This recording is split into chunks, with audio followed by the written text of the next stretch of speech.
All right, more quadratics today. So we're going to analyze graphs of quadratics. I'm going to try to keep this one pretty short. We'll do a lot of stuff with it in class tomorrow, but I want to show you the general things and hope that you get some good notes, and we'll go from there. All right, so the graphs of the form y equals ax minus h squared plus k. That's called vertex form, by the way, because you can look at it until what the vertex of your parabola is, the vertex of your quadratic function. So put an example here. Y equals 2x minus 1 squared plus 3. I want to say a few things about it. First of all, the vertex is the opposite of what's inside, exactly what's outside. The vertex is 1, 3. The vertex is also a minimum point of our parabola, and the parabola is also minimum values, and the minimum value is the y-coordinate of the vertex, because that's the minimum point. So not that big a deal there. The axis of symmetry is a little broken line you see going through the graph, and it goes right through the vertex, and the axis of symmetry is x equals whatever your vertex is, x equals 1 in this case. The second one here has, only difference is has a -2 in the front. So what happens with the a, that's called the a, the -2, it causes the parabola to open down instead of opening up. Vertex is still the same, 1, 3. But now instead of having a minimum, it has a maximum. Don't forget the maximum is the y-coordinate of the vertex. So this is what you should know from this page right here. Your vertex is hk, opposite inside, exactly outside. If a is positive, it opens up. If a is negative, it opens down. Whatever your x part of your vertex is, x equals h is your axis of symmetry, and you have to put x equals with it because it is a line. Parabolas have max and min values depending on if it's opening up, has a min, has a max if it's opening down, and that value is the y-coordinate of the vertex. Let's try one. All right, this one says find everything. Vertex, axis, is there max or min, find that value, and graph. So all that stuff on one problem. But we got this. So here's how we're going to do it. We're going to take, first of all, if there's a number in front of our x squared term, we're going to factor it out. So I'm going to take out the 2, but I'm only going to factor it out of the first 2 terms because I'm trying to make it look like vertex form. I lost my minus sign there. There you go. So I took it out now. I'm going to complete the square. So I'm going to take half of 5, which is 5 halves, square it, which is 25 fourths, and put it right there. Now, I can't just add 25 fourths there because I want to.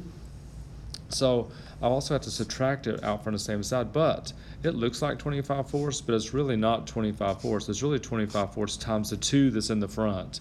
So 2 times 25 fourths would be 50 fourths, or if that reduces, you'll get 50 halves. So you got to subtract that out here. I think I just said 50 fourths. Yeah, so 50 fourths would reduce down to 25 halves. So I'm going to do minus 25 halves out here. So here's what I get. 2 lines is what it takes to fix it to the way we want it. So I'm going to do the half, the x minus 5 halves goes in here, and that came from there. Remember when we completed the square, the half always goes inside. And I've got to combine my 14 minus 25 halves. 14 is really 28 halves. 28 halves minus 25 halves is 3 halves.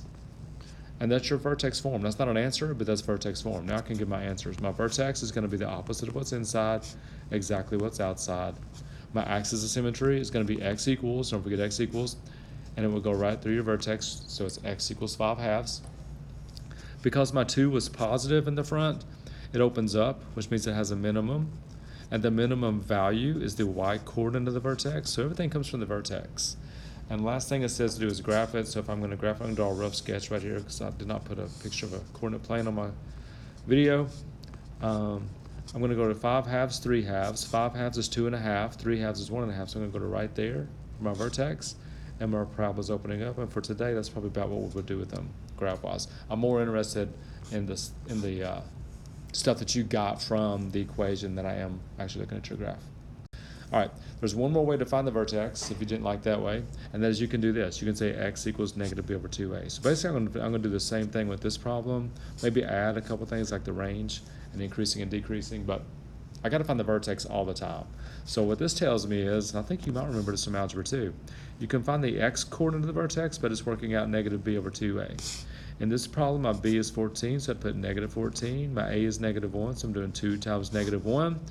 If you work that out, you get 7. Now, what that is, that's the x-coordinate of your vertex. My vertex is going to be 7 something, and the way you find out what the something is you got to take the 7 and plug it back in to your original equation. So I'm going to get negative 7 squared, which is 49, plus 14 times 7, that's 98, minus 47. So If you work all that out, let's say 98, that's going to be minus 96. So you're going to get 2 when you do that. So my vertexes, 4, 2. This says, is there a max or a min? This one opens down because there's a negative in the front, -1. So it has a max, and the max value is 2. Remember, it's the y coordinate. It says find the range. Now, the parabola, I'll draw it over here. The parabola would go to 7, 2, somewhere about right there. Sorry about my voice. And it's going down. So my range, remember your range means how far your graph goes, up and down. It's going down to -infinity, and it's coming up to 2. So that's your range.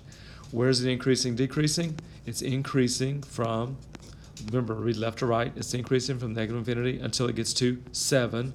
Remember, when you do increasing and decreasing, you're talking about left and right, so use your x coordinates.